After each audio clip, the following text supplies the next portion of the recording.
नमस्कार भारतवासियों। जय श्रीमन नारायण नारायण सभी को। जैसा कि मैंने आप लोगों से वादा कर रखा है कि मैं उलगुलान बुक आप लोगों के सामने अ, उसकी हर एक लाइन और उसका सही मतलब और आपके जीवन में वो किस तरह काम आ सकती है, अब मैं आप लोगों को सामने पढ़कर सुनाऊंगा। और ये आप लोगों को अच्छे से तब समझ में आएगा कि हमको जो दिखाया जाता है सिक्के का एक पहलू, और सिक्के के दूसरे पहलू को हम कभी देखते नहीं हैं और उसको नज़रअंदाज करके जीवन में बढ़ते रहते हैं। ऐसा नहीं है कि अगर आंखें बंद कर ली जाएं और ये समझा जाए कि रात होती नहीं या पूरा दिन होता नहीं। आप ये कह सकते हैं आंखें बंद कर लेने से हमें अंधकार दिखाई देता है। तो अगर हम दिनों रात अपने 24 घंटे आंखें बंद करके रखें तो हम ये मानने से इनकार नहीं कर सकते कि दिन होता नहीं। तो इस चीज़ को हमें समझना पड़ेगा कि जो चीज़ें व्यवस्थाएं जो हमारी शर्मसार, जिसको मैं जो हमारी सरकार कुछ लोग अपने शब्दों में बोलते हैं जबकि वो नौकर हैं, उस चीज़ को हम समझ नहीं पाते। और अगर देखा जाए तो जो सारी व्यवस्थाएं हैं वो केवल 70-80 सालों का है। बाकी इसके पहले जो व्यवस्था हम लोगों ने नौकरों को संभालने के लिए दे रखा है, ये इसके पहले व्यवस्था बहुत अच्छे और सुचारू रूप से संचालित होती थी और बहुत खुशहाल हर कोई इंसान रहता था। लेकिन अगर द्वितीय विश्व युद्ध की बात करें, उसके पहले से ही कुछ दैत्यों ने या राक्षसों को आप कह सकते हैं, जो न्यू वर्ल्ड ऑर्डर, जो डीप स्टेट की एक गवर्नमेंट होती है, एक गवर्नमेंट जो आपको दिखाई देती है, जिसको जनरली आप बोलते हो गवर्न करना, यानी पूरी तरह से हम सबको कंट्रोल करने का। आज की जो व्यवस्था में हमारी शर्मसार या सरकार जो इसको आप बोलते हो जो बैठी हुई है, वो भी हमें पूरी तरह से कंट्रोल करने की ही रूल और नियम और फर्जी और गलत तरीके से थोपे जाने वाले कानून को वो बनाते जाते हैं। और हम सब तक उन सब से या उन कानून के बारे में बिल्कुल अवेयर नहीं रहते। हमें उसके बारे में जब पता चलता है जब हम कहीं फंसते हैं। जबकि जब नीति आयोग कोई भी कानून बनाती है तो ग्राम सभा का सबसे बड़ा रोल होता है। अब तो कोई भी नियम कानून का कोई पालन ही नहीं करता। जो भी कानून बनाने हैं वहाँ बैठे निकम्मे लोग जो भी है, केवल अपने हित और अपने फ़ायदे के लिए, हमारी प्राइवेसी को नष्ट करने के लिए और हम सभी आम लोगों को कंट्रोल करने के लिए वो नियम तैयार करते हैं और वो अपने बचाव के लिए उन नियमों का तोड़ते हुए उसका संशोधन कर डालते हैं। फाइनली हर इंसान ये चाहता है कि बदलाव हो और कुछ ऐसे अंधभक्त और बेवकूफ़ लोग, जिसको मैं बोल सकता हूँ चमचों को, जिनको ना अपनी गलती ना उनके साथ अपने साथ होते हुए गलत दिखाई देते हैं, न दूसरों के साथ गलतियाँ दिखती हैं कि दूसरों के साथ जो ये सिस्टम गलत कर रहा है वो भी उनको नहीं दिखाई देता। या तो चंद फ़ायदे के लिए या किसी लालच बस या डर बस वो सहते रहते हैं और फिर उनका मीठा मीठा गुणगान गाते रहते हैं। तो मैं आप लोगों को ये साफ बताना चाहता हूँ कि वो इंसान नहीं है। इंसान का मतलब होता है जिसके अंदर इंसानियत बची हो, जो दूसरों के दर्द को भी अपना दर्द समझता हो, जिसको दूसरों के खुशी में अपनी खुशी नज़र आती हो, जो गलत के खिलाफ़ बोलने वाले होते हैं, जो हमेशा सत्य का सामना करते हैं, हमेशा अन्याय के खिलाफ़ खड़े रहते हैं, हमेशा सवाल पूछते रहते हैं, वो कभी सोते नहीं हैं, वो इंसान होते हैं।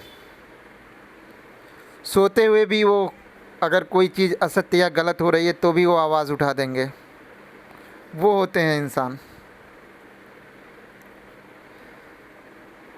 जो इंसान का दिमाग प्रोग्रामेबल, यानी अगर मैं बोलूं कि वो पहले से ही डिज़ाइन कर दी गई हो तथाकथित चीज़ों से, और वो किसी पार्टी के हो जाते हों या किसी संगठन के हो जाते हों या किसी धर्म को मानने वाले हो जाते हों या किसी गुरु को मान बैठे हैं, जबकि वो गुरु केवल एक धर्म की बात बताता हो। अगर वो इंसान की बात नहीं बताता तो मुझे नहीं लगता कि वो गुरु आपको अच्छे मार्ग पर ले जाने वाला है। तो वो इंसान हो ही नहीं सकता अगर वो किसी पार्टी का है, किसी संगठन का है, किसी संस्था का है, किसी धर्मगुरु का अनुयायी है, या किसी के एकदम रिपीटेड भेड़ की चाल से चलने वाला, किसी के पथ पर ही चलने वाला हो, अपना कुछ भी डिसीजन और अपनी कुछ भी समझ ना रखने वाला हो, वो इंसान नहीं है। तो मैं यही कहना चाहता हूँ कि मैं किसी पार्टी से और किसी पार्टी वाले की बात नहीं करता यहाँ पे। मैं केवल और केवल एक इंसान की बात करता हूँ। जो इंसान होंगे इस बात को समझेंगे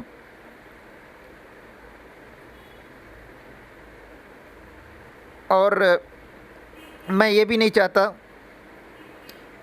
कि इस वीडियो को सब्सक्राइब, शेयर, लाइक कुछ नहीं, क्योंकि इंसान तो बचा ही नहीं है कोई। क्योंकि इंसान बचे होते तो उस चीज़ को बहुत अंडरस्टैंड कर पाते और वो समझते। मैं ये सूचना आप लोगों को इसलिए नहीं पहुंचाना चाहता कि कितने हद तक कौन ठीक है कौन गलत है, क्योंकि मैं ऐसी टिप्पणी नहीं करने वाला, कोई ऐसा इंसान नहीं। बस ये एक माध्यम है।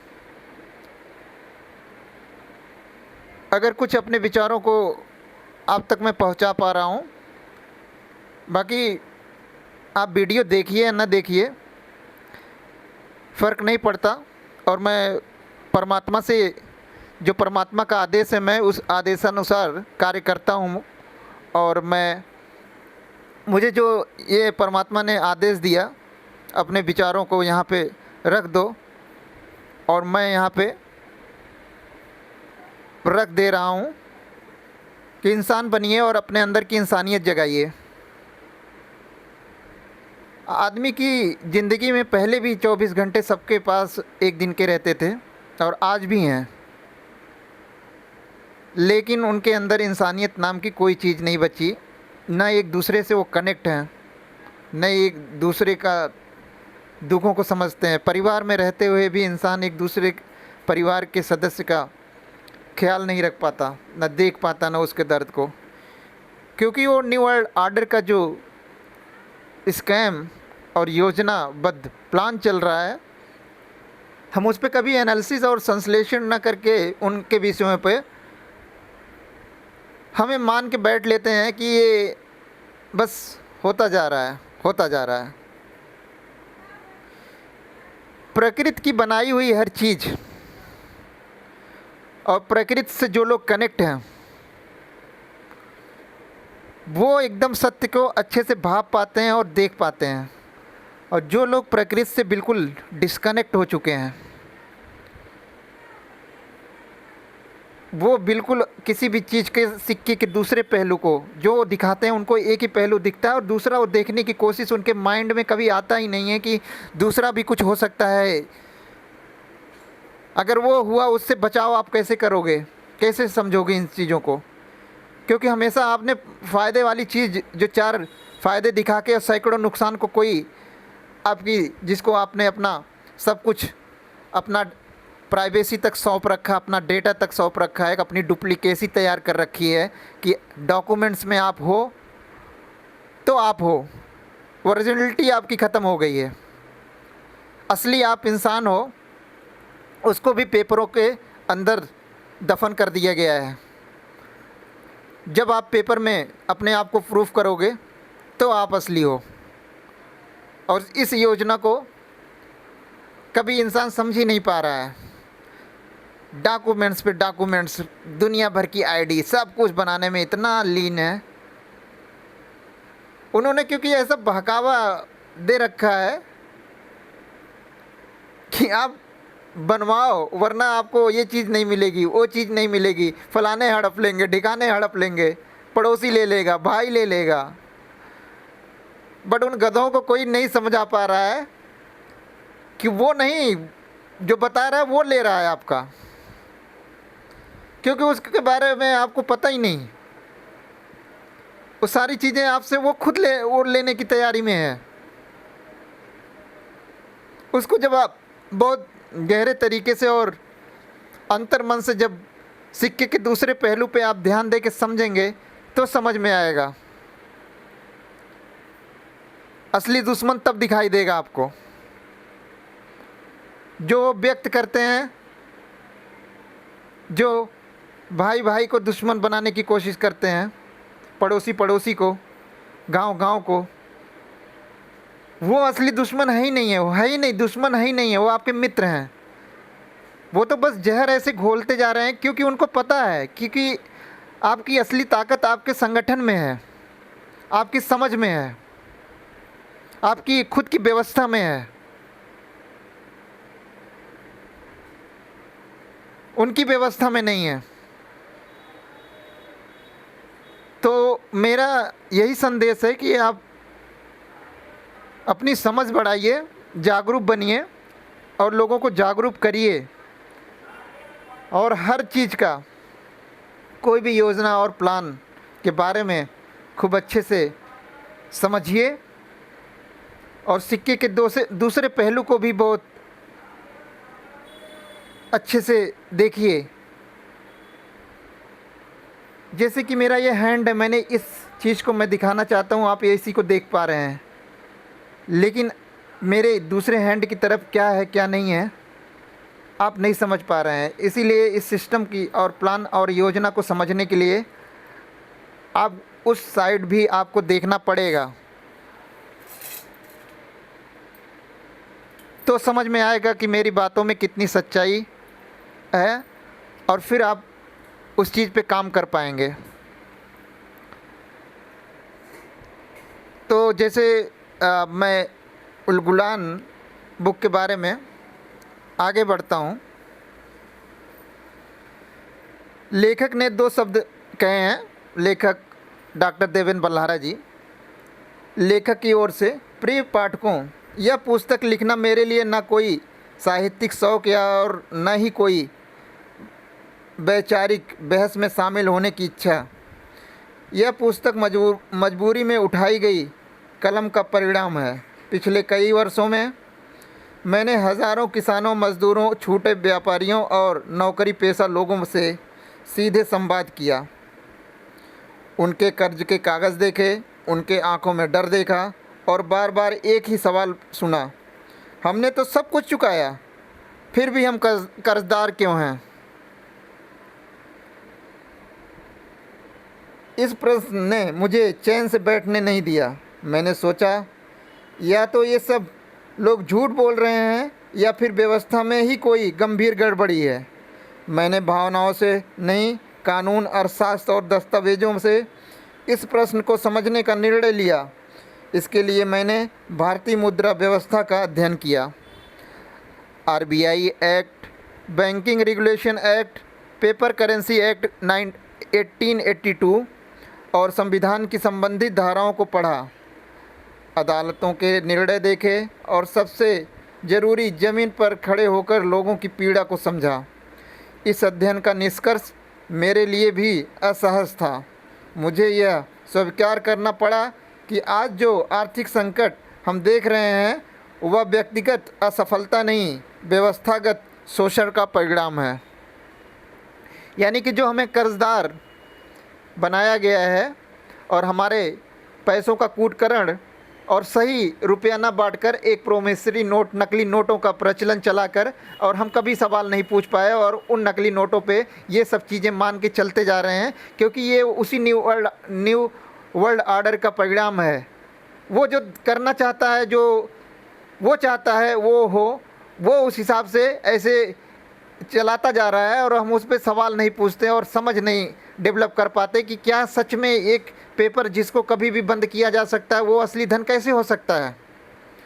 धन की असली परिभाषा हमने कभी ना स्कूलों में किसी ने बताया, ना हमें किसी ने समझाया, ना हम उसको जानना चाहते हैं। अगर कोई बताना भी चाहता है तो हमारे पास जो अंधभक्ति का आंखों में चश्मा और दिमाग पे जो हमारी पाइनियल ग्लैंड को ख़त्म करने की पूरी योजनाएं चल रही हैं, जो समझ को ख़त्म करता जा रहा है, वो उसमें पास होते जा रहे हैं और हम फेल होते जा रहे हैं, क्योंकि हम समझना नहीं चाहते और उन के द्वारा पकड़ाई गई हर एक एसेट और हर एक बर्बाद करने वाली चीज़ों को यूज़ में लाते जा रहे हैं। यह पुस्तक किसी को ऋण न चुकाने के लिए प्रेरित नहीं करती, यह किसी कानून को तोड़ने की सलाह नहीं देती, यह किसी संस्था या व्यक्ति के प्रति घृणा या हिंसा का आह्वान नहीं है।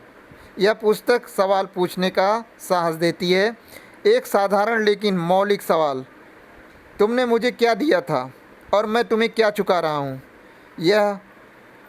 यदि यह सवाल गलत है तो इसका उत्तर स्पष्ट होना चाहिए, और यदि इसका उत्तर नहीं है तो सवाल उठना ही चाहिए। हमें सवाल पूछने वाला बनना पड़ेगा और सवाल करना पड़ेगा। बैंक में बैठे हर एक कर्मचारी से और हर शर्मसार से, जज से, कोर्ट में बैठे हर एक वकील से, हर एक नौकर से। मैं यह दावा नहीं करता कि इस पुस्तक में कही गई हर बात अंतिम सत्य है, लेकिन मैं यह विश्वास ज़रूर करता हूँ कि जब तक हम रुपए, कर्ज और रुपए के मूल प्रश्नों पर खुलकर बात नहीं करेंगे, तब तक गांव, किसान और उत्पादक समाज सिर्फ योजनाओं से नहीं बच पाएगा। यह पुस्तक विशेषज्ञों के लिए नहीं, सामान्य नागरिक के लिए लिखी गई है, चौपाल की भाषा में लेकिन तथ्यों के साथ। यदि यह पुस्तक पढ़कर आप असहमत होते हैं तो भी मुझे संतोष होगा, क्योंकि असहमति भी सोचने का प्रमाण है। मेरा आग्रह केवल इतना है, इसे पूर्वाग्रह के बिना पढ़िए, अपने अनुभवों से जोड़कर पढ़िए और फिर स्वयं निर्णय कीजिए। यदि यह पुस्तक आपको डर से बाहर निकालकर सवाल करने की हिम्मत दे दे तो इसका उद्देश्य पूरा हो जाएगा, क्योंकि जब सवाल जागते हैं तभी समाज जागता है। धन्यवाद।